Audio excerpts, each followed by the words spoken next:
The physical presence of a robot has been proven to increase conformity in humans. Even if a robot looked exactly like a human, there will always be a little something that is not fully convincing. What a lot of I'm trying to say with my research is that this constant dopamine reward you get more of that reward when it's your digital friend being sycophantic, constantly validating you whatever you're saying.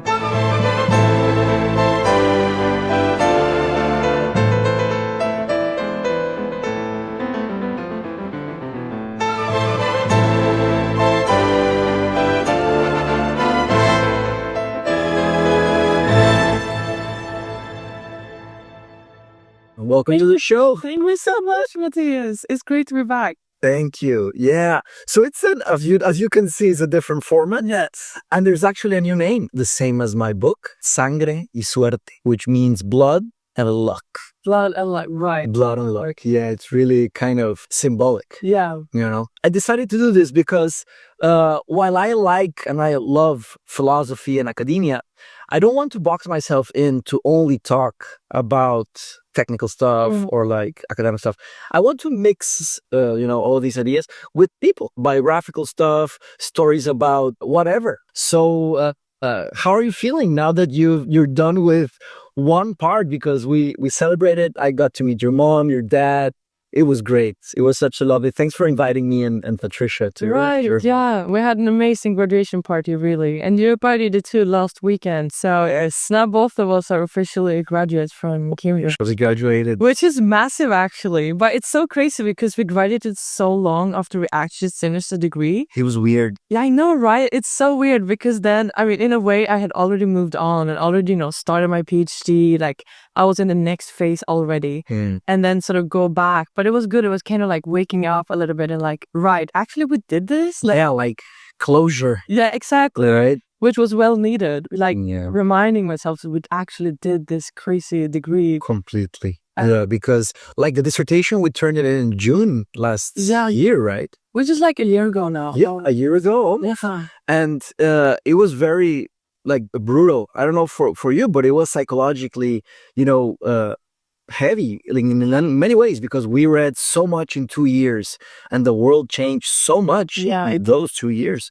Yeah, I mean, for me, it was really heavy during the dissertation because I got my PhD offer already. Oh, yeah. But it was conditional on me and my final grade. Congratulations on that, Albert. That is such an achievement. Congrats.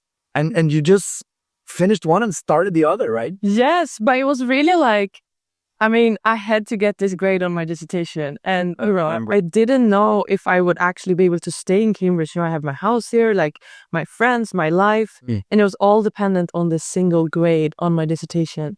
And it was just so stressful not knowing until so long. I think still in July, August, they hadn't marked my dissertation yet. Really? And I was like, I'm due to start my PhD in like a month. Was that because of the marking, the strike? The strike, was that no? It was not for the strike. I think it was for all the people actually that got an extension.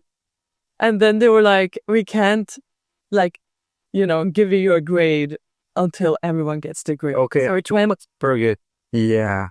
Man, so you were very nervous, I suppose. I didn't know where I was going to live my life because I also got a PhD offer in South Korea. I remember you were, and I told you, come on, you gotta come here. And you said, yeah, I hope. But then if I wouldn't have gotten it, like if my grade wouldn't have been good enough, I would have moved half across the world. And moving is stressful. Yeah, it is. But it's kind of at the same time exciting and stressful. Yeah. It's a really a mixture of feelings. Yeah. So in Korea, where would that be? In which university would it be? Because you've been to Korea many times. Yeah. I used to live in Korea for a long time. But then I used to study at Seoul National University, which is like the Harvard of Korea, basically. Wow. But now this PhD offer was actually in KAIST, which is Korea Advanced Institute of Science and Education. No, Science and Technology. And which is kind of like MIT of Korea, like it's very technical. Wow. I suppose they have a very good level of English. You wouldn't need any other, knowledge in Korean or anything, right? In academia, yes. In academia, people speak very well English. But Okay. still, when I was studying, that was actually doing my undergrad, a lot of the classes were in Korean. So it was hard for me to find classes I could take in English. Did you do an exchange program to Korea or what? Well, it started like that. And then I ended up, falling in love with the country and the university. And I got a job as a research assistant in the lab at SNU. So I just ended up staying for longer. First was planned. But you were telling me before we started recording that what got you into AI and cognitive science was sci-fi. Is that true? I mean, part of it is definitely, like, I usually say that, yeah. I was always such a science fiction reader growing up. I was just like, reading so many books. It's fantasy, science fiction, everything that's just, somehow not reality. Amazing. And then I worked in a science fiction bookstore for 7 years, I think. So it started during high school, and then I worked part-time, and then I started working full-time in Stockholm. So in Old Town in Stockholm, very close to the Royal Castle. There's this beautiful science fiction. Never been to Stockholm. I have to. Oh, you have to go. Yeah. Your mom invited us as well. She lives in Stockholm, right? Yeah, she does. Yeah.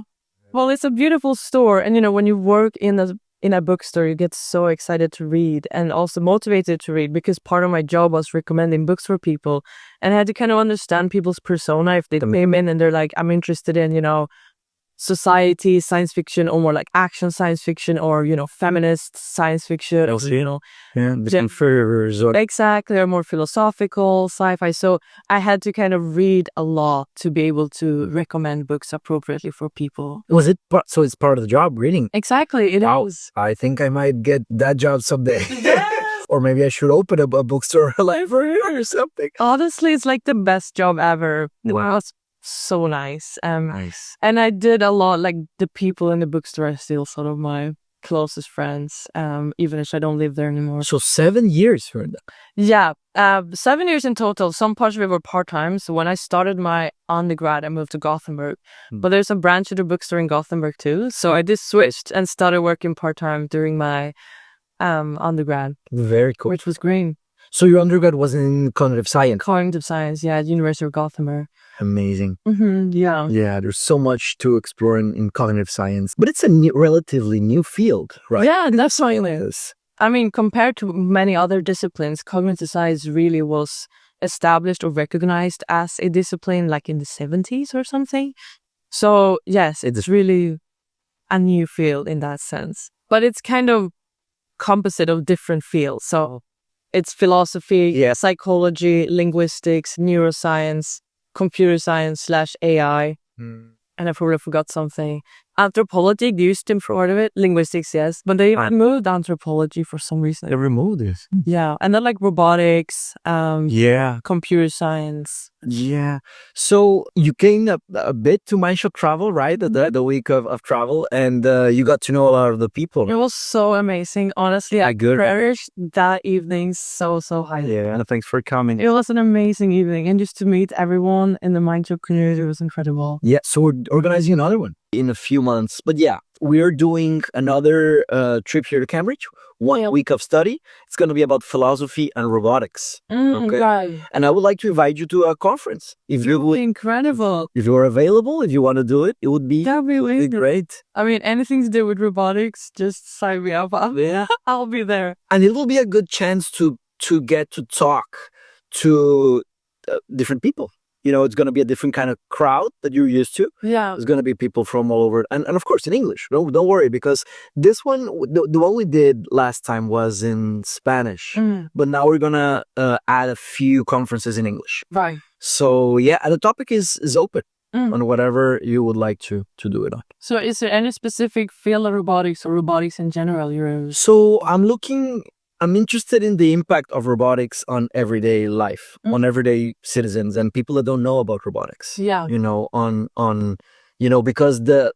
I don't know how it is. I have to dig deeper on this, but how the robotic industry is starting to set up. I don't know if it already exists as a cluster. I mean, for sure it does, but then there are different sort of robots. So, I mean, industrial robots is one thing that, been around for very long. But I mean, that's not really what I do. I research Social robots. I do social robots. So industrial robots are cool and everything, but I don't think they're as cool as robots that are meant to social interact with people. Completely, yeah. But by what I meant by industry is the sector that is going to sell social robots. Social robots. Yes, and it's going to be a massive market. Yeah. Eventually, at some point, right? Are they? I mean, what is being commercialized now in social robotics? There's some already. Yeah, there were sure. There are already a lot of, like, the market is already existing, although it's not that common. Yeah, robot for their house. Yeah. I'm sure a lot of people do, but mostly now the industry is for academia or research or other sort of organizations like retail or hotel lobbies, whatever that wants robots.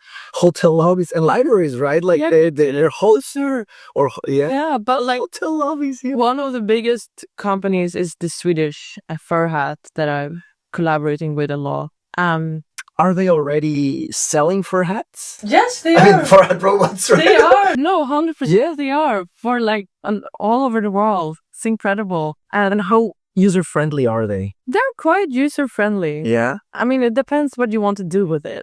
I urge you. But recently they have made it more and more user friendly. So it's kind of like you don't really have to know how to code to be able to sort of interact with it. And are they expensive right now? Still, yeah, expensive. Yeah, that's one thing. Like, because there has to be an economy of scale eventually to do, like, I don't know, 500,000 units, 1 million units, and then they can, spread the costs and do the investment. I suppose that's going to happen eventually, right? Yeah. No, I really think so. And I mean, Farad is not the only robotics company that are just spreading a lot. There's one here in the UK, I can't remember the name, but you always see it on social media. It kind of has this like gray skin and it looks super human-like. It's developed, I think, down in like Cornwall or something. We should go visit them. I was really wanting to, because that one really has like a human-like face and it's like full human size. So it's beyond the uncanny valley. I think it's quite uncanny. It's still uncanny. Okay. Yeah. I don't think any robot is fully beyond the uncanny valley. Yeah. I don't think we're there yet. Really? Would you consider the possibility that we never get there? Yeah, I mean, even if it's a robot look exactly like a human, there will always be a little something that is off, that is not fully convincing.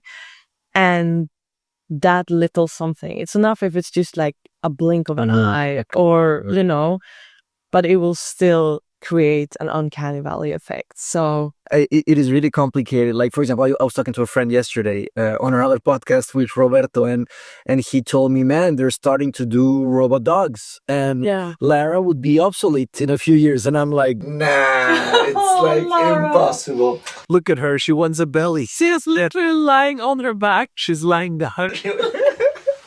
So cute. Yeah, and it's so hard because how do you emulate properly everything? It's so hard. Yeah, it is.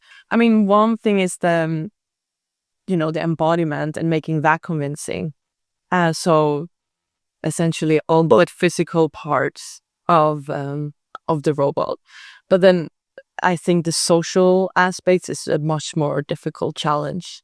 And there can be uncanny parts in that as well, if the conversation is not flowing as it should, or, I mean, things we are working with being socially appropriate, the robots being socially appropriate when talking, and their facial expressions matching, for example, what they're saying. Yeah, the context and the body language as well. Yes, exactly. So that they're behaving socially appropriate. I mean, if they're not doing that, they can be uncanny too. Yeah. But even though that doesn't really have anything to do with necessarily the embodiment or the appearance. I see.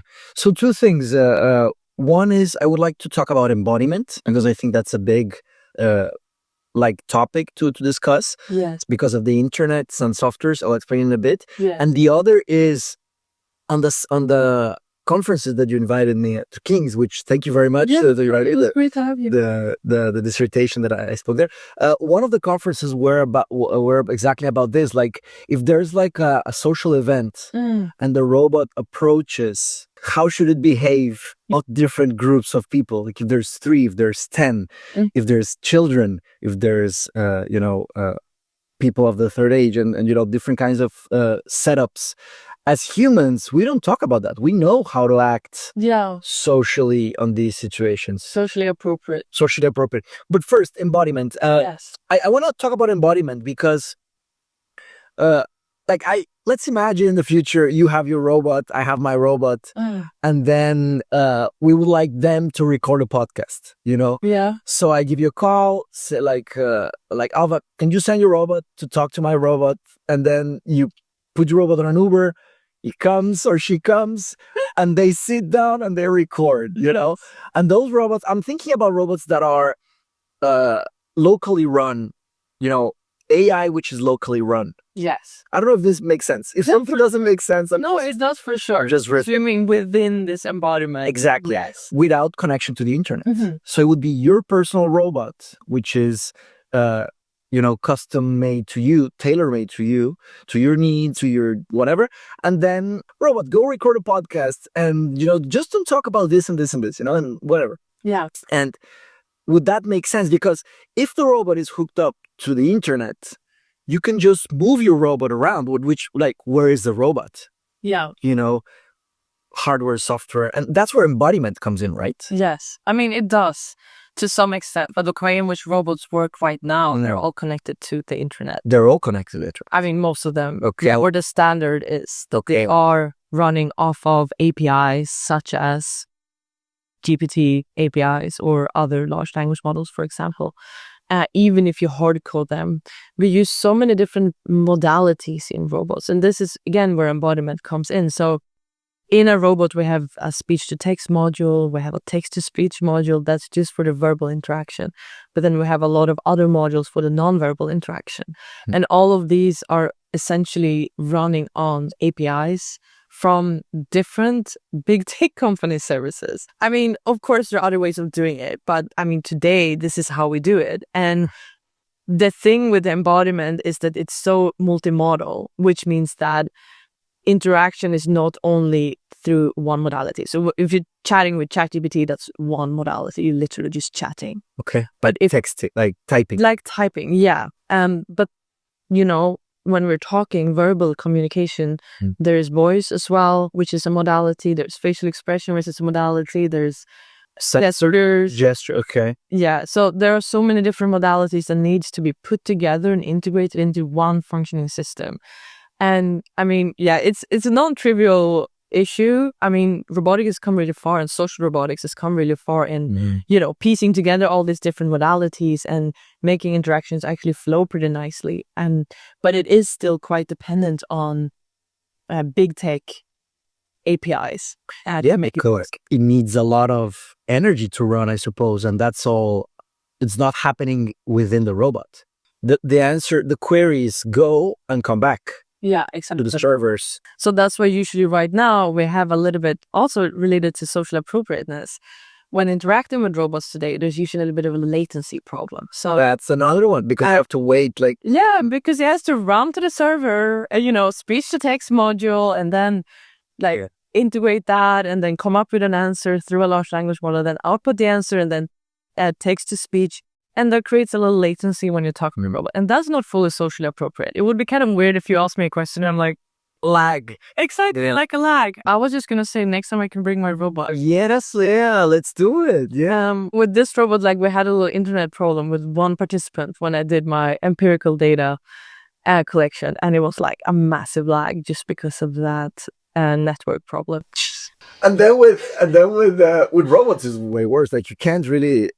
run a robot with that kind of internet. It's impossible. No, that would have been problematic for you. Yeah, Lara moment. Lara time? Yes, Lara time. Come here, Lara. Oh, there we go. Yeah, I was actually on TV lately talking about robot pets. Robot pets? I was really big of Lara. Yeah, how do they work? I'm not really an expert on robot pets. Okay. But I mean, they work. This is the thing though with robots. Like, essentially, they are just like a different interface to the same AI we interact with in other ways. Okay. And they do have different modalities, but the way sort of their body's shaped or, you know, it's not really any different if it's shaped like a dog or shaped like, they have different actuators, they have different, you know, sensors perhaps. Okay. In the end, it's AI. Yeah, in the end it is. In the end, it's another way of doing AI. So, but this is what worries me, because I'm big against the business models for not AI models, the way they make money in like social media, the way they make money on like big tech companies, which is we pay for a part and the rest we pay with our actions. We pay with our psychology and our secrets and our data. And that really bothers me. Like, it shouldn't be like that, I think. But it's so hard to change that now. Like, that economy, like the internet is run on that, on ads, Yeah, on selling stuff. like the intention economy, as Johnny's new favorite word. The intention economy. Exactly. But this is where I think social AI and robotics in particular is making also a massive difference, not necessarily in the good way, because, this constant sort of dopamine, reward you get all the time by interacting with different types of AI is being sort of exacerbated by an interface that is more personified, more embodied, whether that is digitally embodied or physically embodied. You get more of that reward when, say, it's your digital friend or girlfriend or whatever that is constantly validating you, constantly validating whatever you're saying, and being, the psychophantic sort of AI models we are more and more interacting with. And this intention economy can be made way, way more subtle and being sort of, integrated into these normal conversation we're having with these agents. And I think embodiment further exacerbates this. So this is what a lot of I'm trying to say with my research is that, the social presence effect of embodiment, whether that is digital embodiment like an avatar or a physical embodiment like a robot, increases a lot of the psychological phenomena that is happening when we're interacting with trust, like trust, love, exactly, like anthropomorphism ultimately leads to increased conformity, for example. That is research proving this. And conformity, you can giving whatever data, or what do you mean? Or conform to ideas. So the physical presence of a robot has been proven to increase conformity in humans in research. And then I'm just thinking about every single other political implications. Exactly, political, commercial, ideological, religious, you name it. I think that embodiment is not only about conformity. Embodiment has such a massive impact on the way in which we interact with other agents and the psychological underpinnings of those interactions. And they might increase a lot with physical and digital embodiment. And now that you mentioned digital embodiment, we're way more advanced in the digital embodiment because, of course, you've seen the new models and how they produce video, right? Like, they are extremely realistic. Yeah. Like like I did a video the other day to promote my aesthetics course with Kant. I don't know if you saw that. I don't. Send it over. I'll share.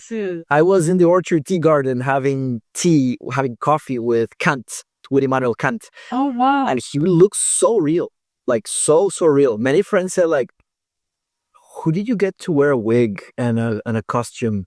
And I'm like, no, man, that's AI. They're like, wait, how do you do it? You were filming yourself and then... So I just did the video on my own, and then we added Kant, a friend of mine who's really good. You just added him into the picture. So there's right now you could add And it looks so real. Oh, wow. Even walking with you. You could be walking King's Parade and you could have I don't know, Alan Turing walking beside you. Oh, it's perfect when you revenge on an ex. You just have a really hot person you're walking next to.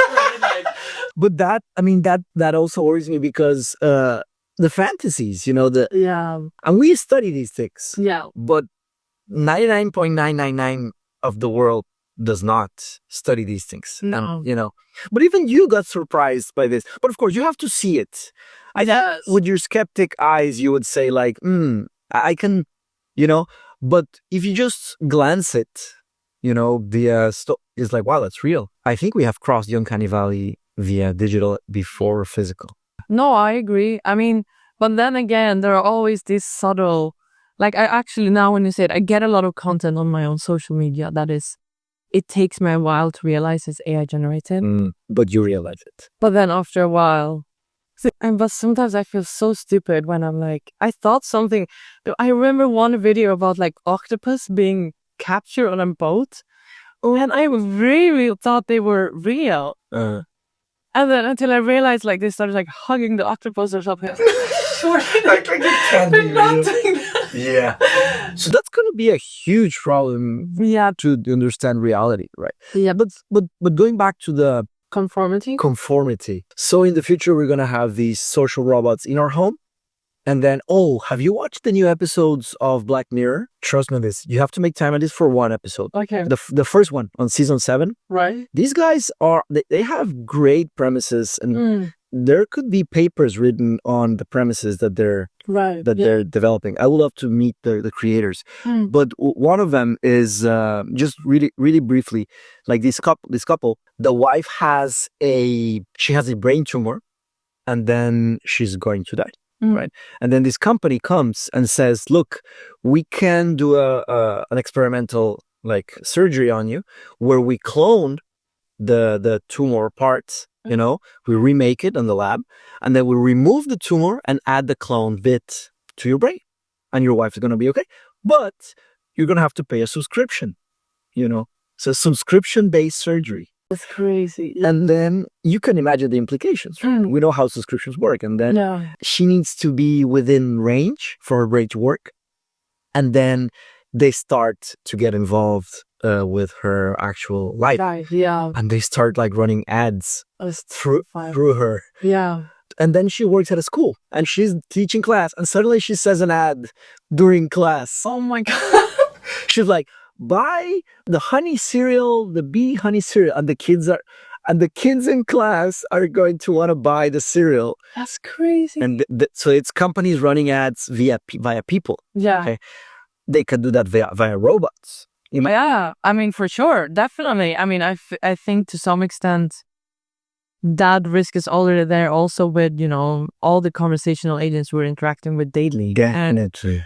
I mean, so, for example, like the subscription thing, Replica right now, for example, that is a subscription. And is a subscription. And you can have the free version of Replica where you have your agent friend and it's also, what's interesting is gamification. So Replica has a lot of gamification elements inside the app, which are also sort of increasing this dopamine effect of like, you get coins, you get like rewards, this little rewards, like, you reach level 5, like attachment skins, so level up. Exactly. Do you like games? Have you played games? I used to be kind of a gamer. Yeah. Really? Yeah. I used to play The Last of Us a lot. I love The Last of Us. Last of Us? Oh, it's amazing. So it's the great game. And Red Dead Redemption. Really? I love them. I have a few friends that will love to hear that because they think those are the best games out there. They're so good. I did play Last of Us and I cried. It's like a movie. Yeah. It's really, really profound. It's so good. I didn't play Last of Us 2 though. Did you? You play? No, I haven't. Okay. But the new season is out now. Oh, and my mom actually texted me. She's like, "Alva, have you seen?" So like crying emojis. It's so sad. Yeah. Oh, the second season is out. It is. Yeah. Did you like the series compared? I did. Yeah. I like Peter Pascal. Yeah, he's the man. He's great. He's incredible. He's incredible. So your replica will start sending you after a while. You're just friends. It will start being like, like X whatever name sent you a spicy video. It can look so real. And then think about the implications. Who is negatively affected by this is most likely women.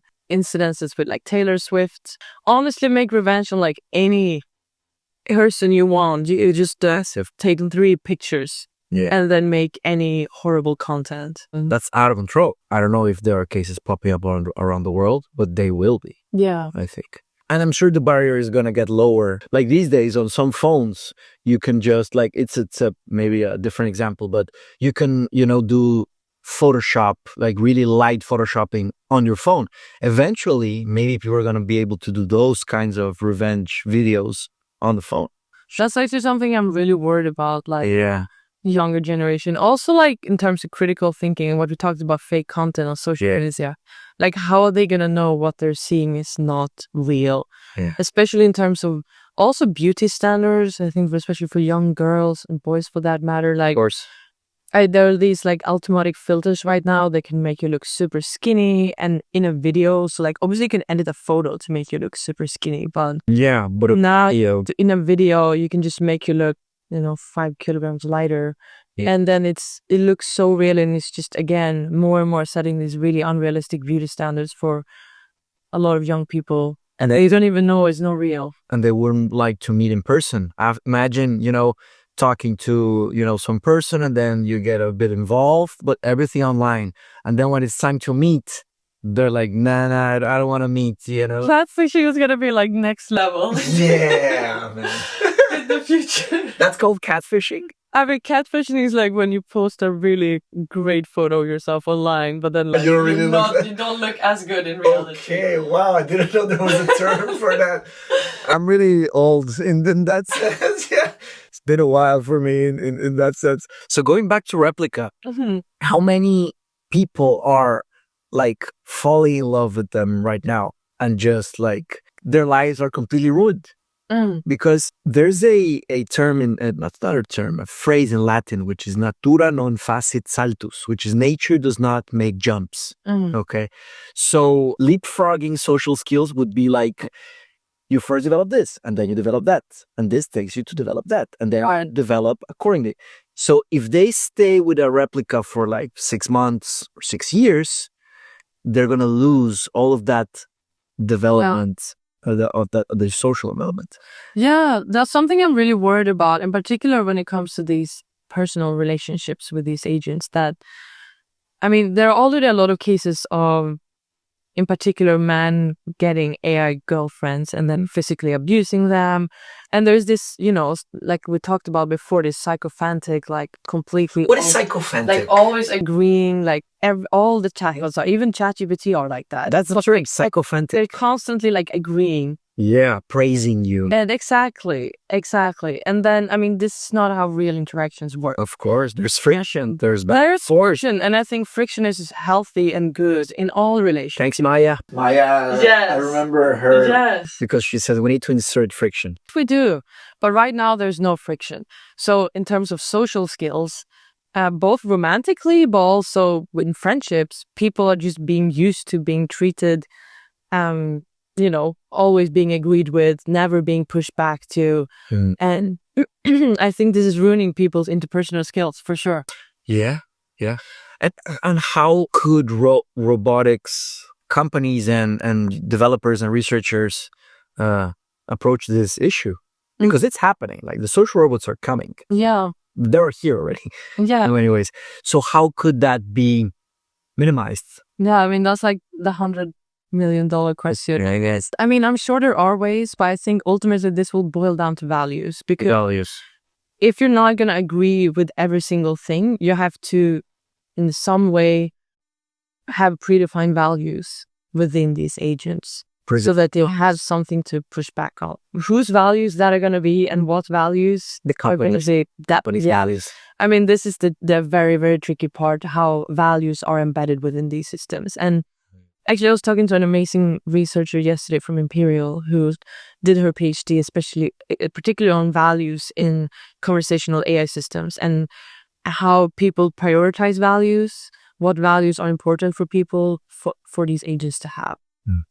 And yeah, but someone is going to have to sort of, specify these values. And I think it's not necessarily always being specified, but it's being distilled from the context in which they are developed. So a lot of the current conversational AI agents we have today are developed in a very sort of global north, Western-centric world where Western values are present. And, inevitably it's not only about the data, it's about the people developing it, their methods.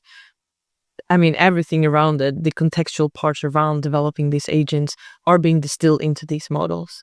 So inevitably, values are being present in them. Like, that's just happening. So we have to think about how can we, I think, develop them in different contexts by different developers. I think a lot of it's about who is creating these conversational systems. And what worries me about this is that corporations work in like a dictatorship fashion. They're not really democratic. No. You know, like if funding comes in and there's some orders coming from the CEO and CTO and CFO, I guess, and the investors give some orders, then it trickles down. Yeah, you know, for sure. all the way to the models, I guess. And then that's a big force that will direct the values. The other force that will direct the values are the customers. You know, how people buy. You know, let's say there's some really safe robots, really ethical robots with nice values, and they're, you know, and they don't sell. They sell like 500, and they produce 500,000. You know, and this other company produces these like, you know, fun robots, let's call them, you know, and they market them as naughty, and you know, and they sell like 5,000 or 6,000, and then the market starts to dictate. Yeah. Then I suppose in the long run there would be like consequences to this. Yeah. And then for sure. And our generation is going to have to surf this, you know, the situation. Yeah. I mean, right now, I think the social robotics market looks different because the main way social robots are being bought is not for like personal robots that people buy for their house, but they're being used for different interventions. So in education, in schools, in healthcare, for people with disabilities and so on. And I mean, then I think it's easier to regulate right now because it's not really like driven by millions of sales and no, it's more, you know, interventions for a particular purpose. Yes. And for like business to business, like a nursing home buys 10 robots. Exactly. Yeah. And in academia, of course. Research. But if this shifts in the future, which I guess it's likely to do, I mean, I don't know if people are going to want to have, you know, their own social robots at home. I'm predicting like a ChatGPT moment for robotics. I think there's going to be a moment. I don't know if it's going to be in the next year or in the next 5 years, but there's going to be a ChatGPT moment for robotics, and it's going to start, you know, the people in the world are going to realize what it is that they do and what they could, you know, but that has to come with, a lot of marketing and a lot of results, and you know, like ChatGPT did, like OpenAI. Yeah, we can criticize them all day, but OpenAI did a great new kind of thing. Yeah, for sure. And it spread like fire, right? Like, and we can already see it. Actually, I was in Bucharest a couple of weeks ago, and surprising of all places, I just saw on the street. Sorry, Bucharest? Where's Bucharest? Romania. Romania, okay. Yeah. And I saw on the street someone like literally walking their robot dog. And it was one of those like Boston Dynamic like dogs. On the robot, it was like white, and then there was like some logo or like some, you know, web address. And it was kind of clear to me that like this guy was just like walking around this dog, because people obviously takes pictures. They're like, oh my God, robot dog, wow, that's so cool. Literally, maybe he didn't even pay for it. He's just walking it around, because why would he go walk his dog? No, like, it's not a real dog, you know what I mean? It needs to go out. It's you know, it's been stuck at home for 2 days. It needs some fresh air. Yeah. Yeah. So he was just advertising. It's literally just advertising. Just walking around, and people, I was close to take a picture myself. I was like, oh my God, there's a robot dog in Bucharest. Yeah. That's so like unexpected. Why I didn't take a picture in the end. Sounds like, no, I got cringy. Yeah. As a researcher, you're like, I'm going to kind of review. I don't know. It's gonna be a big change as well, you know, once these robots start. So one question, is there a difference from social robots and personal robots? I mean, there are so many different terms out there. I mean, yes, there is. I mean, social robots are robots that are designed with the purpose of interacting socially with humans. So not like industrial robots. Okay. Personal robots, I don't think it's used that much. But I assume what you mean with that is like someone's own robot, when they have like their own robot. Yeah, because if we look at the history of computing, we have computers began personal computer. Exactly. Right. I mean, I would say most social robots are not personal. Or not personal. Like most social robots are in academia, in lab settings, for now, or in, you know, nursing homes or schools or airports. I mean, they're social 100%, but they're not personal. Okay. So I would say there's very big difference. Okay. As a lot of the social robots are not personal. We should keep a close eye on NVIDIA because NVIDIA, I mean, I suppose both the good and the bad sense of things. Like for gaming, we have to keep an eye on NVIDIA because they're doing our cards, our video cards. And actually the gaming industry has funded NVIDIA into the $1 trillion company that they are. Yes.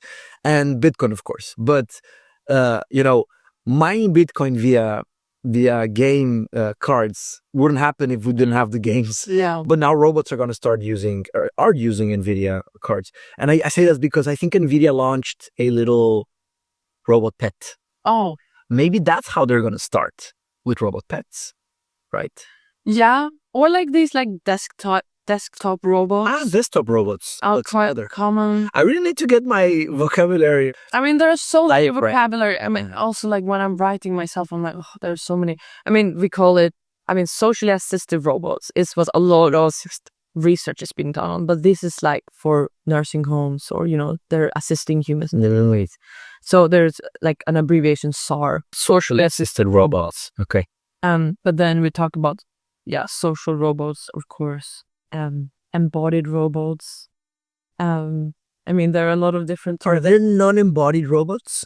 Yeah, a lot of times when we develop robots, we use an SDK because it's not very convenient. Like when you program a robot to like have the physical robot right there, and like if you want to test out all the like movements and expressions and everything it says. So you simulate it. I simulate it when I program it. Yeah, so I have an SDK version of it. But yeah, that's basically a non-physically embodied robot, virtually embodied. So like a virtually embodied, like digital, but you can actually see the little robot do stuff. There's probably some kind of like physics, I don't know really, but like physics engine that's maybe especially when I work with a robot like Pepper, which is quite big and not super, convenient to, use. I use the virtual. Wow. And you save energy, you save time. Yeah.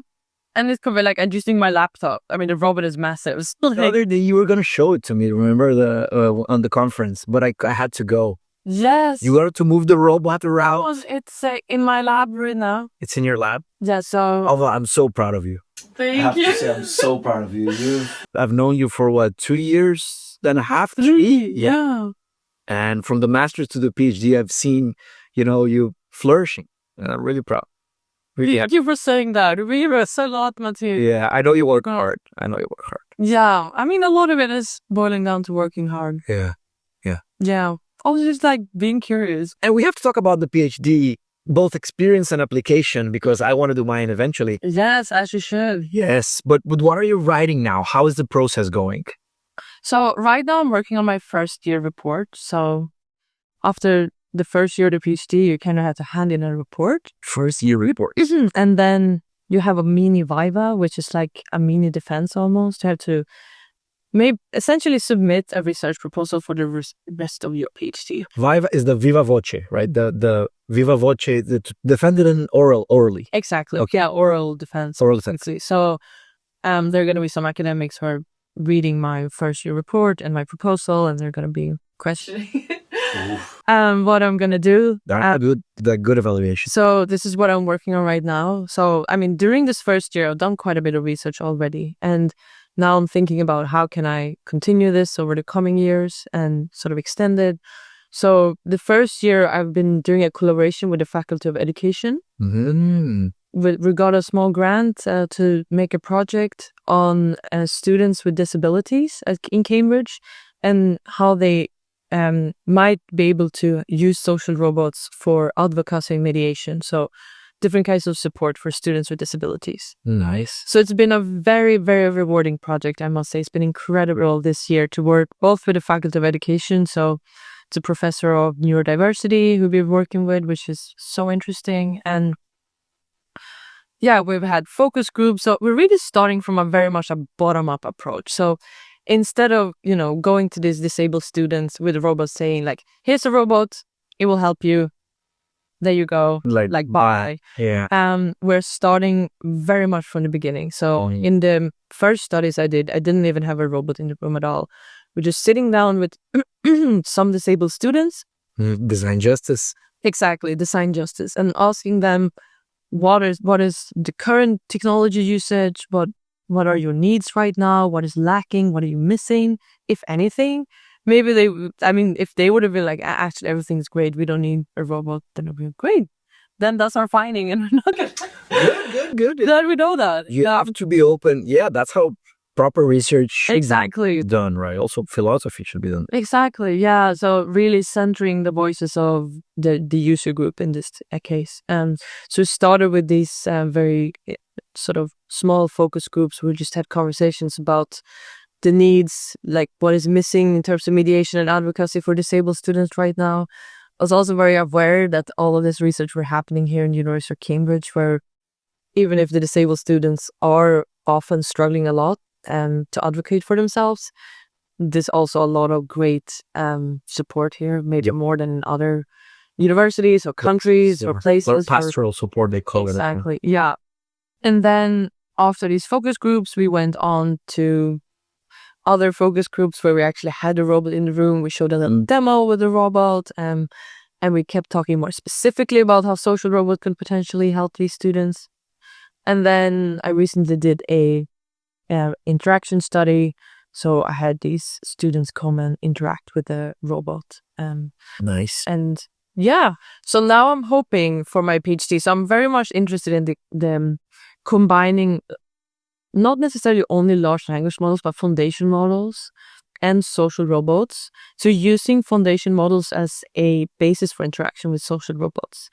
And what are the ethical considerations of doing so? In this transition we're currently seeing in the field from other methods of building an interaction to using large language models or foundation models to build an interaction.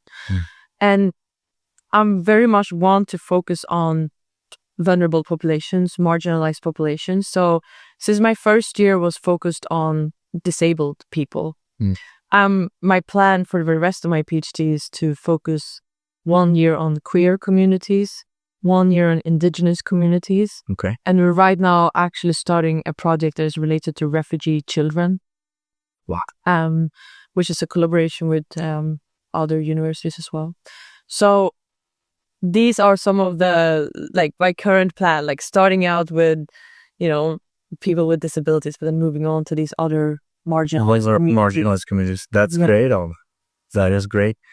Like if we can make robots into the kind of thing that supports people that are in need, then that would be great. That would be a big victory, instead of just making another product that sells like crazy. And yeah, I like that you're in this. So are you enjoying your experience? 1 year already in the PhD? Three to go. Yeah, I'm really enjoying it. Like, my research group is great. My colleagues are amazing. How does it work? How does the research group work? So I have my supervisor, and she's sort of the PI. She's the leader of our research group. So I'm in the Affective Intelligence and Robotics Laboratory at Department of Computer Science and Technology. Okay. And in our lab, we have the leader, who is my professor, and my supervisor. Right now, we have 2 postdocs. So they've already finished their PhD somewhere else. And they're doing a postdoc. At postdoc here. So one of them is he did his PhD in neuroscience, computational neuroscience, and the other one in explainable AI and more like very technical. And then we have some visiting students as well, as we have one from Italy. We have one from... I think I met him from Torino. Yeah, you met him at my party. Yeah, at your party. Is he still here? Yeah, he is. I would love to invite him to the show. You should invite him. Yeah, he's great. Yeah. And then we have one visiting from China. Sorry to interrupt. Yeah. Your friend Minya is coming as well. Is it Minya? Yeah, Minya. Yeah, so she just finished her PhD in Orlando. Also, cool. So she was part of your research group as well, or not? Yeah, I mean, she is still until she graduates, I guess. Okay. She's done with her. That's so cool that you have like a proper group. Yeah. And you meet often, and you meet. Yeah, we meet daily. I mean, they're in the same corridor, so spend a lot of time together, which is great.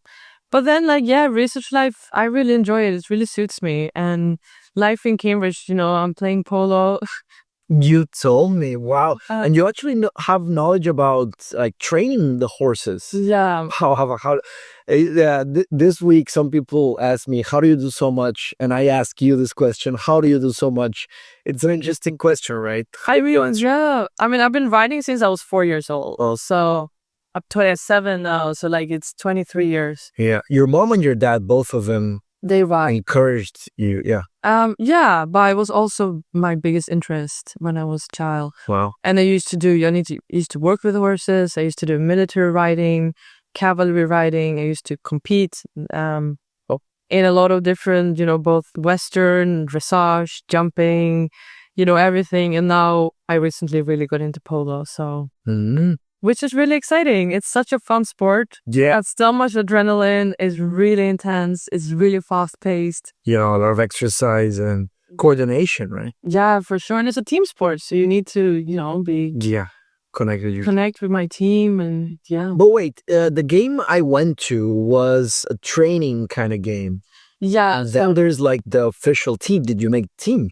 So I made the first round of selection to the team for varsity. Cool. But fingers crossed when this podcast is released, I probably will know if I make the final team or not. Okay. I mean, we compete all the time against different. I mean, we have club competitions. We compete against other universities like Durham, Eton, Oxford. Like the varsity is just like one of the competitions. That's very cool, Alba. So it's great. Yeah, it's great. It's a lot of fun. Yeah. Well, if there's a game soon, let us know. Emma just loved to watch the horse. Yes. Yeah. Maybe she can ride for them. That would be great. She can sit in front. Oh, that would be amazing. Yeah. Yeah. My dad used to ride. Yeah. In the south of Brazil, there's a big culture of horseback riding. Close to Argentina as well. Argentina is like the polo. Yeah. And Uruguay, they use Argentinian horses. I sent my father a video and he tell me, oh yeah, those kind of horses are blah, blah, blah, blah, blah. And I'm sure there's Argentinian people, blah, blah, blah. And I asked you and you said yes. And I'm like, wow. A lot of horses are Argentinian. The better horses are from horses. Yeah. For polo, I suppose. Yeah, exactly. They're great. They have such an amazing temper. Wow.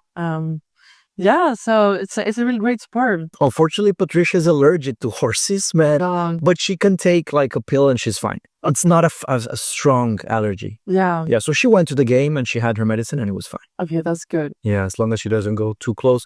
Tell me about the process of getting the PhD because so I'm not going to do that right now, but in 1 or 2 years, I'll do it. I'm a bit old for a PhD, but I don't care. No, I mean, it's never too late to do it. And I have like PhD colleagues who are, I mean, you don't have to do it right after you do masters. Cool. I mean, I do think for sure that I had a lot of benefits from having done my masters here because, I had been around, I had made contacts, networking, I'd been sort of establishing myself in Cambridge already, which I think really helped. I think one major thing was that I already 2 years before, so this is like now for you, before I even applied for my master's, I reached out to my PI. She invited me to come give a talk at her lab about my research. That was like almost 3 years ago. So that happened. And then I didn't really talk with her for like 2 years.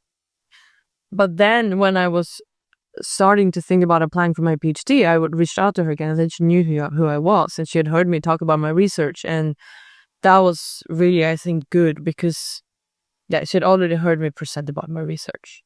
So that helps. You're right. That really helps. Already reaching out to people you're interested in working with. Like even if it's just going for a coffee, when you're actually about to apply, they will know who you are. Okay. Because they're never really massive, right? They talk to each other, they know each other. So. But also your supervisor is kind of the most important thing with your PhD. Like, I think more so than the particular university you're going to. Like, so your supervisor is not your PI? Yes, it is. Okay. Yeah, your professor. Principal investigator would be your supervisor for this situation, Yes. Or for all... I mean, I guess it's not called PI if you're like in humanities. Okay, I see. That's more for science. It's more for like a lab. Labs, okay. When you're doing a PhD, it's kind of like an apprenticeship in a way. You're like working under a professor who is going to be the most important person during those years and the most important part because they're going to teach you everything they know about research.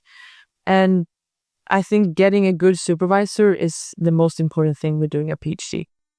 And I would definitely say that, yeah, the supervisor is more important than having a prestigious university. Or if you know there's a person you get along with, that you respect them, they respect you, their research is something you want to do.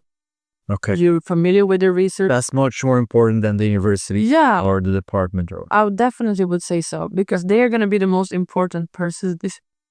For those years, they're going to have a massive influence on how you turn out as an academic, and also getting along with them, because you talk. Yeah, you're going to talk to them. You talk to, do you want more coffee, more water? Good. Yeah, I'm good. Okay. So you talk to them almost on a daily basis. For sure. And they have a lot of impact on your work, because they are going to give you feedback on everything you write and everything you do. Is it? Yeah, because I was going to ask that. Like, when we did our dissertations for the masters, your supervisor was Henry, right? Yeah. Yeah. And how was that process similar to the PhD? Like, do you send work to him? Because, well, for example, for me, it was with Johnny, and I sent him like a chapter, and then we worked on that. He read it, and then we met. Is that similar to what you do? I would say a PhD supervisor is way more, closer, because you work with your PhD supervisor for such a long time. But then, you also publish together with your supervisor in a PhD. So like every paper you publish during your PhD, your supervisor would be the last author, like the final author on that paper. You're much more working together. Whereas the supervisor for a master was more like providing some feedback. Yeah. We only had like 5 sessions. Yeah, and also it was all via Zoom and asynchronous. Like, I suppose you meet face to face. Yeah. Of course, right? Yeah.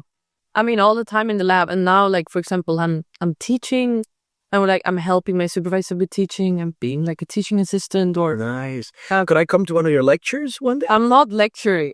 Not lecturing? I'm supervising, but we call it teaching in Cambridge. Okay, like seminars, like discussion groups. Yeah, like seminars. Okay. Then I'm not invited to those. Sorry. They're too small. Because what's the difference between teaching and lecturing? Yeah, there are a lot of different forms of teaching in Cambridge. So, yeah, I like that. I might be giving lectures like in the coming years, but I also think there's ticking, which is what I'm doing right now. Ticking? Which is so many new words. I know. Yeah. There should be a course on preparing. You mean my research? No, to apply. Oh, to apply. I spoke to a lot of people, like Minja, for example, who was already in, like, did the exact same PhD as me. Okay. Speaking to her really helped a lot. Speaking to other people who applied for a PhD the same year as I did, as we kind of went through the process together. Yeah, I think speaking to a lot of people. Just people on the program, like people on the program right now, people are applying. And there's a website called Student Room. Do you know it? Student Room. I think it's like a chat forum. And actually, I find it quite helpful. It's kind of a mess. But it's like, I remember how much I was panicking during my application. Really? And like how I went into the student room all the time just to check what people were saying about, scholarships.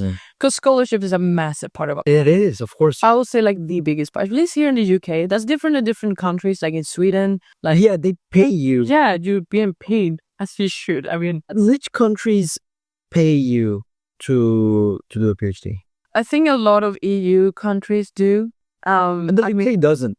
No, not at all. No, unless, it depends. There might be, like, for example, a professor getting a grant for a specific research project. And on that grant, they have budgeted for a PhD student. They might, post that this role is available for a PhD student to apply for. And it's like a job you apply. Yeah, and then you will, get the money. But it was kind of like a job where you're getting paid for it. But then it's a very specific research topic you have to work on.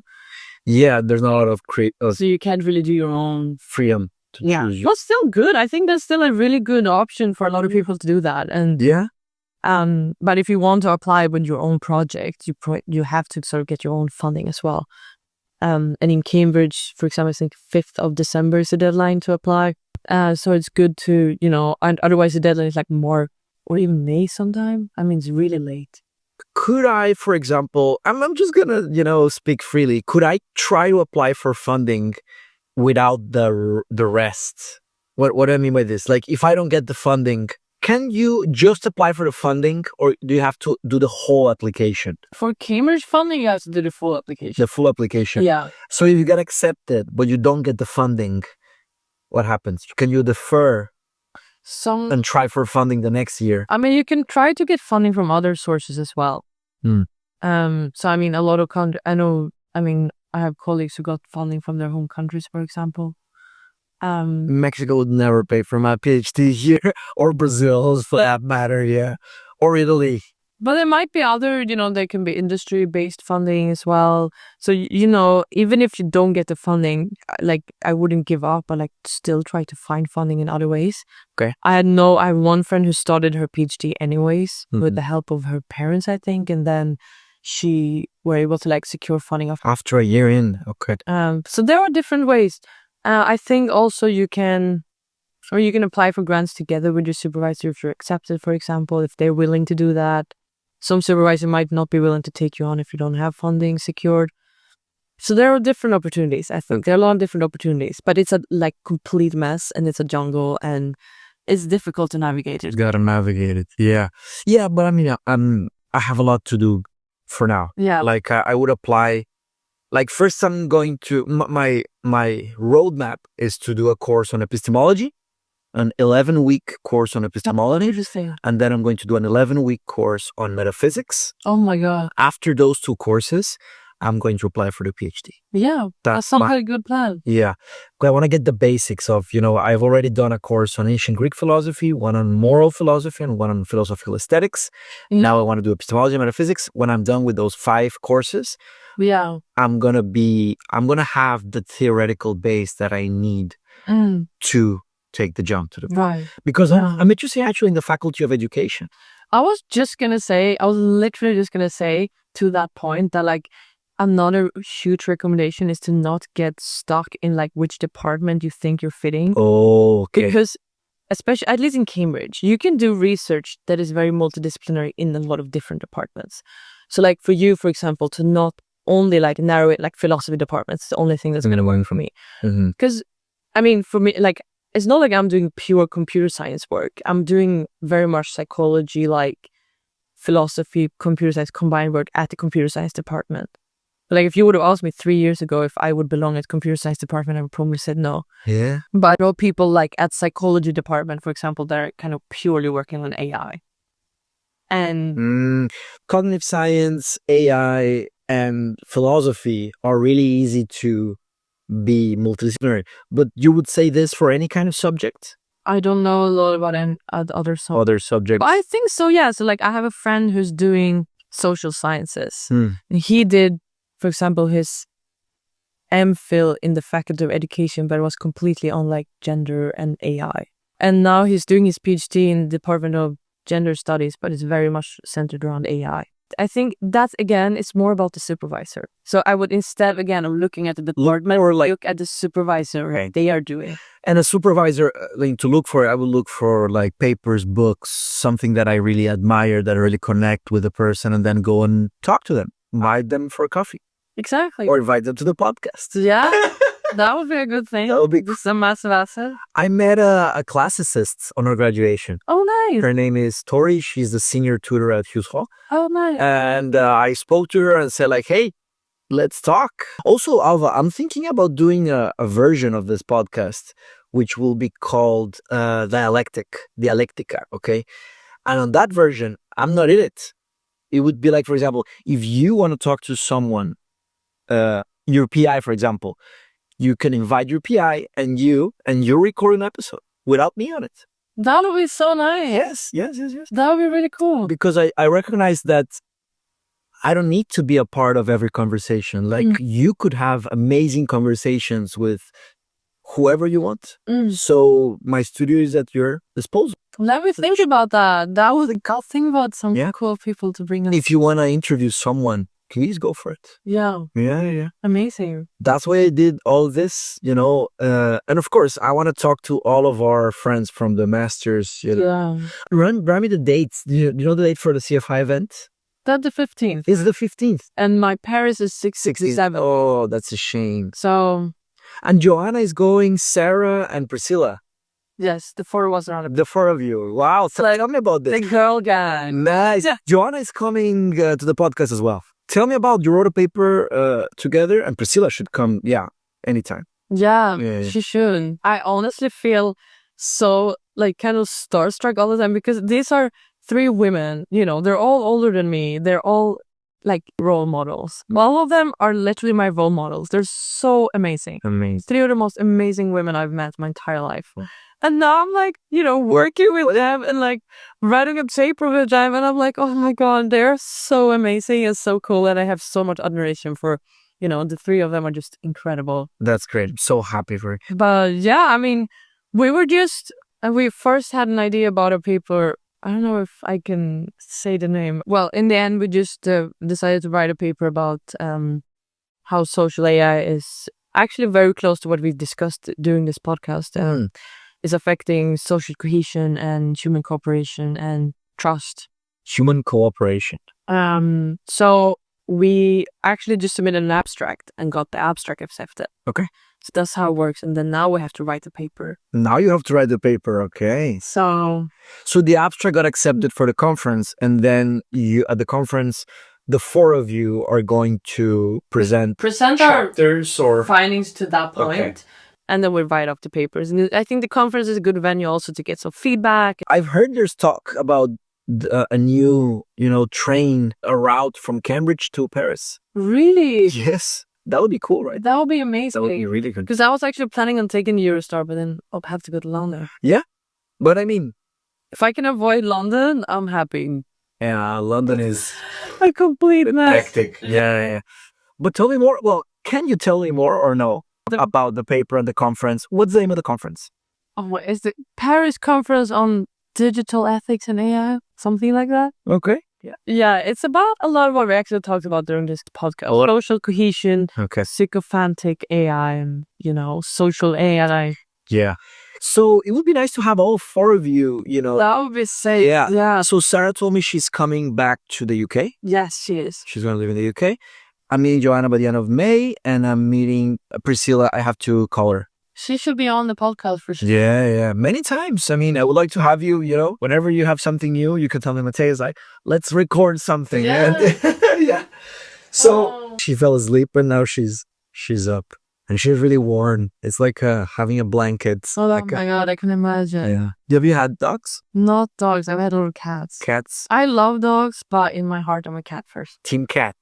Nah, just kidding. You love all animals. I like all animals. I very much love all animals. Yeah. You're team horse. Right now I'm team horse. Yeah. Yeah, no, but I really love cats. I've had a lot of cats in my life. Long time? Yeah. Growing up, and then when I lived in Sweden, I had several cats. They would sleep with me every night in my bed. I miss it. Yeah, I miss it. Why did you get it's very hard to get a cat here. My landlord doesn't allow it where I live. But actually, my best friend Eva, have you met her? I don't think so. She has a cat. She has a cat. And in my opinion, we kind of share this cat. Her name is Chardonnay. Bling Cash Money. What? That's the last name? What kind of first name, last name? Or? She's kind of inbred. She's very dumb. She's very much like a bimbo cat. Oh. And me and Eva actually, Eva is also an incredible scientist. She's working with chimpanzees, and wow, you should have her on the podcast. I was gonna say. She's incredible. Her research is amazing. I'm so excited. She's my best friend. All these conversations. But both of us are usually making a point about femininity and being a researcher, and the ways in which sometimes you're being, disrespected, or you're not being taken seriously if you're more feminine in academia and science, If you dress in high heels and you do your makeup and you kind of have a personality as a blonde bimbo, which both of us kind of does. But that doesn't make you less intelligent. You can be, have your nails done and have makeup done and just be feminine but still be super intelligent. Yeah. And you can be like a dumb, blonde bimbo in certain cases. That doesn't mean you're not intelligent or an amazing researcher or an amazing scientist. Completely agree. So both her and me are kind of like this and this cat. Like, the three of us are like, a crew of like, actually, as a joke, me and her started the Cambridge Bimbo Society. And it's 3 members. Me, her, and the cat. I don't know, we're just dressing in glitter and pink and, wearing heels. That's fun. Being a menace, going to some bar and getting really drunk, got like cheap wine. On Chardonnay. On Chardonnay wine. I mean, we always bring the cat to the bar. Does she behave? Yeah, but this is the thing. She's kind of inbred, so she's very dumb. Like, she doesn't move. She's like a pet. I mean, not a pet. She's like a teddy bear. Okay. She's like, if you lift her up, she's like... She wouldn't do anything. She doesn't... Yeah.